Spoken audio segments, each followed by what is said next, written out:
Hello and welcome to another Out of Spec Reviews video. In this video, I'm going to take you on a full tour of the 2021 Toyota Prius.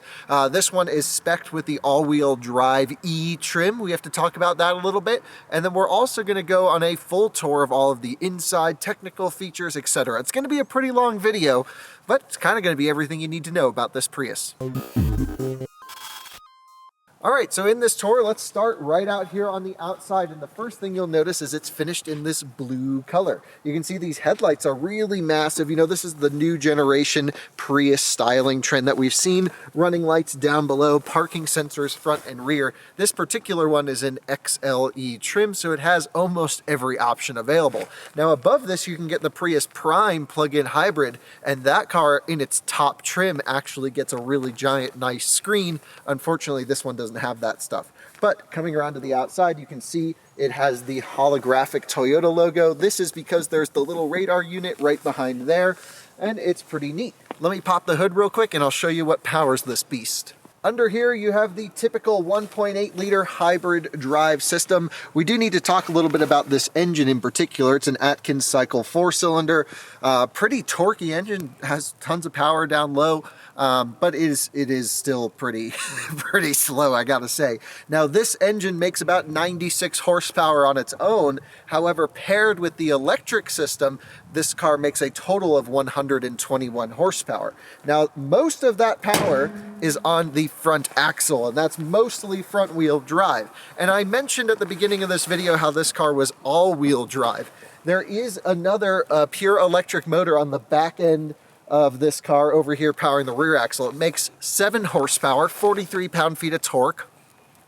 And is that enough to really help it in the snow? Well, you can see here it's snowing, so in a future video we're actually going to test out this all-wheel drive system to see if it's a marketing gimmick or if it actually truly helps in adverse weather conditions. And the snow is really probably the primary reason you'd buy this all-wheel drive system. It really doesn't help you much at speed. It's more or less just getting you going because it works mostly below 12 miles per hour.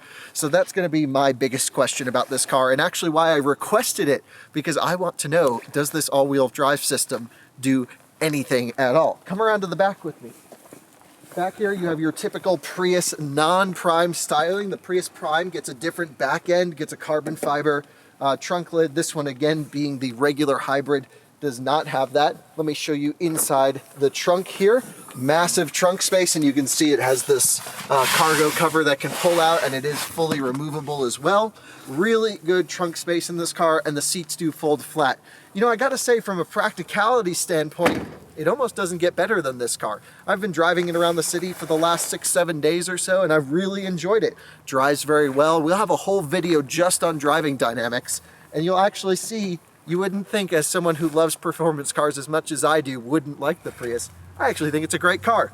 So come around this way. I'm going to test out the back seat room behind myself as I normally do. The front seat is set for me. I'm 6'1", so let's try out the rear. And sitting back here, surprising amount of headroom. You know, Prii, that is the correct plural form of Prius. They make for great taxi cabs, good utility vehicles, good Ubers. You can see backseat pockets, cup holders, grab handles, all the stuff that you would want to have in a back seat. And even 2 USB port, both USB-A's back here as well, which is great for charging your devices. Now, going into the rest of the car, I want to talk about the fueling and driving situation. Of course, you can fill this car with just regular fuel, and it should get somewhere around 49 miles per gallon, which is 3 less. I'm forgetting my miles per gallons in exact increments, but basically you lose 3 mpg going for the all-wheel drive system. This, to me, seems like a huge trade-off for the very limited use of the all-wheel drive system. Just driving this car around in light snow and ice, I've felt 0 assist from the back. But again, we're doing a whole nother video truly testing this. My initial impression, though, if you're wondering, don't get the all-wheel drive. One interesting thing is that the all-wheel drive trim of the Prius gets an entirely different high voltage system than the regular Prius. The regular front-wheel drive Prius uses a lithium-ion battery pack. It's 207 volt nominal, and it's also 3.6 amp hour capacity. This battery pack is a nickel metal hydride battery, which I would think is probably better in cold weather performance, but maybe not so much in terms of longevity. However, it runs at a slightly lower voltage of 201 volts nominal, but basically about the same, but has a 6.5 amp hour capacity, or 6.6, 6.5. And that's pretty interesting that this has a significantly larger hybrid battery, maybe to power the rear axle, than the regular one, and a completely different chemistry. So I'm curious to our electrical chemical engineers in our audience, comment below as to why you think Toyota would use an entirely different construction of a battery pack, and does it make it more longevity or give it less longevity? I don't know. The regular Prius does not have a sunroof. It is available in certain trims, although I don't know if you can get it on all-wheel drive trim. But the interior hasn't really changed over the years. You know, Prius last year for 2020 was on the market for 20 years, and it's not that different. It also doesn't need to be that different. The Prius has always just been a trusty tool to get around, and people make fun of it, but you know, I'm a Prius fan, actually. I think this is a great car.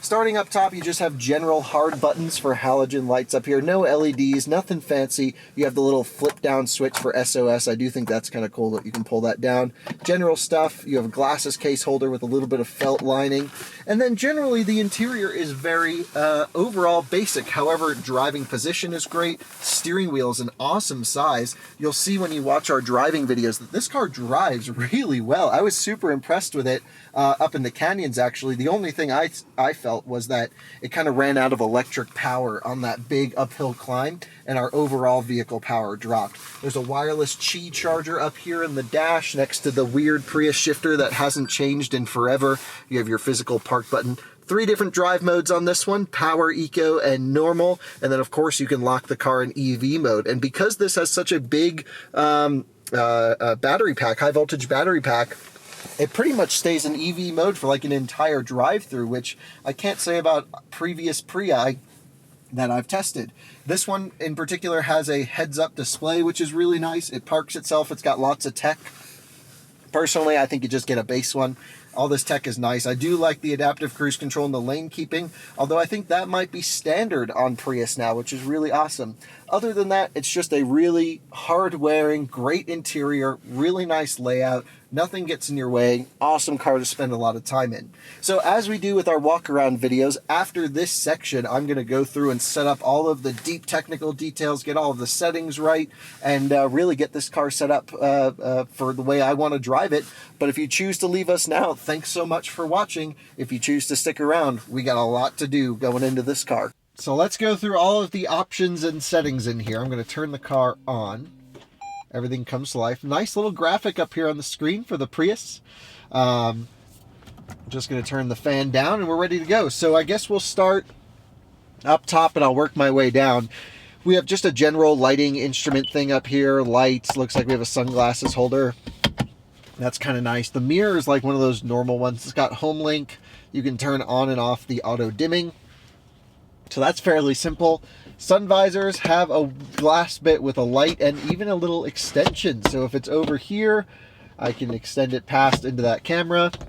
That's kind of cool. That works perfectly. What else do we have in here? It's pretty basic. So this one again is the XLE, but it's not the Prime maxed out one, so it doesn't get the big screen. It just retains the old little screen, which we'll definitely go through and get set up.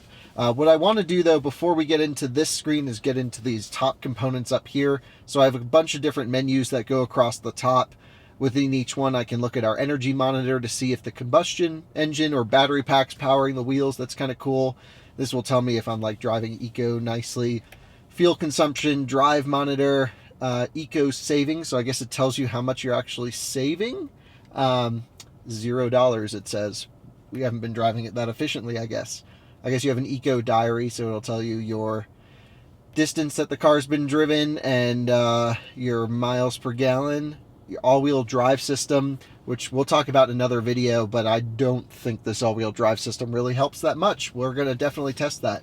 So, and then you have back to the top, next menu over, clocks, climate control stuff. Oh, the plow's going by behind us. So that's all pretty normal. Then you get your driver assistance view. It'll push you back in if you hit the lanes type thing. No messages, and then some settings. So let's go right to the top. We want lane center tracing on, so we'll do active lane centering. It will do lane steering assist, that'll push us back in. I have the sensitivity on high, pre-collision system on, sensitivity on full, parking assist, yes, PKSB.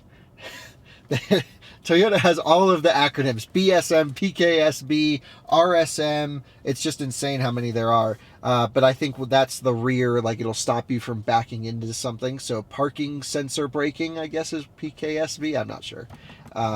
Just turning the air conditioning down a little bit. It's getting toasty. It's 28 degrees Fahrenheit out. Nice and warm. Blind spot monitor, lane sway warning status, sensitivity standard. Heads up display. I'm going to just move it down a little bit, and I have it on pretty good brightness, so that works nice. RSA, which is road sign assist, I guess. It says speed limit 25.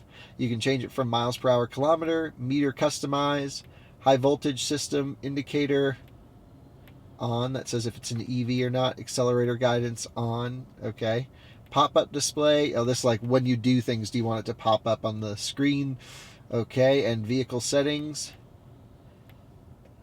excess speed. Oh, this is for like your rate. So it's like so convoluted the way Toyota puts all their options up there, I think at least. And then I can just put it back to the menu that I like, which is seeing where the energy is coming from and going to. Here in this main center here, I guess this is the home screen. Then I can go to menu, which is like all of the different applications. It's got CarPlay, of course. Let's go into setup. General, this is beep off. I don't like that. Theme settings, so this is where you can change it from blue to, I guess, a different color. That's kind of nice. I prefer that, a little bit of a darker thing. MPG animations, all good. Driver setting will allow the system to link audio presets. Now that's like where you can have your own setup and stuff. That's kind of cool. Software updates, all normal. Bluetooth, I guess I should connect my phone to Bluetooth. Let's do that. Settings, Bluetooth on here, add new device, searching for my smartphone, Toyota Prius. I found here, well this, oh, allow new connections. There we go. Kyle's iPhone. Now I hit pair, allow. That's it. Setting up Bluetooth, I remember in like older cars, used to be so complicated, and now it's as easy as that. That's really nice. So yeah, I mean, I think the Toyota systems in general are just always a little bit clunky as to where they put all of their settings. You know, you have certain settings for this system, but it doesn't really integrate that nicely with the car. And then you have car settings up here. And that's just one of the downsides of them. Audio, common, no, phone, what's this? This is just all like a sounds notification. That sounds good. Voice, I never use in a car. Vehicle settings. Vehicle customization. Door lock settings. Let's see what we can do here. Let's see. Automatic door lock by shifting from park. Automatic door unlock by shifting to park. Remote 2-press unlock off. I just want it to be one time you hit the key, it unlocks everything. Wireless lock when door opened. I don't think so. Select doors to unlock all of them. Okay, that's good. And then auto relock timer, it doesn't matter. Lock and unlock feedback tone and the beep. So that makes sense. Climate settings, auto air conditioning, yes. Light settings, headlights on, auto sensitivity normal, daytime running lights, yes, all sounds good to me. So that's pretty neat. There's really not too many settings in here. Of course, you can hook up the car to Wi-Fi, I guess, for hotspot. Now, neat. And then, of course, you can do all of the apps, which is like, I guess, if you have an app for the Toyota. And I think that's honestly it, because then you get your audio stuff here. I was listening to a Land Rover presentation, so I guess that's coming through. You have navigation app is not installed, so this one doesn't have nav. And then you get phone, and then a whole apps tab over here, which I guess we can update. And it's install. What's it doing? During installation, Toyota apps will not be available. Installation complete. Now we get remote connect, I guess, for preconditioning and other stuff. Then down here we have all of our climate control. You can also select a eco heat and cool, which is pretty neat. And I believe that comes on automatically when I put the car in eco mode. But I can run power mode with eco HVAC. That's kind of nice. And then I can lock the car in EV mode. We'll talk about that more. The shifter is typical Prius shifter. And there's a little wireless charger down here in the center. Other than that, just a couple little buttons for brightness on the left side. We have our traction control, headlight, automatic high beams, for example, the fuel door cap release, and that's about it. I think that's literally the quickest vehicle setup we've ever had to do. Here on the steering wheel, just briefly, you have all of your audio controls on the left, your trip computer resets, answer and end calls, all of the controls to control that top screen on the right, and then heated steering wheel, turning your lane departure stuff on and off, and then your distance for the adaptive cruise control.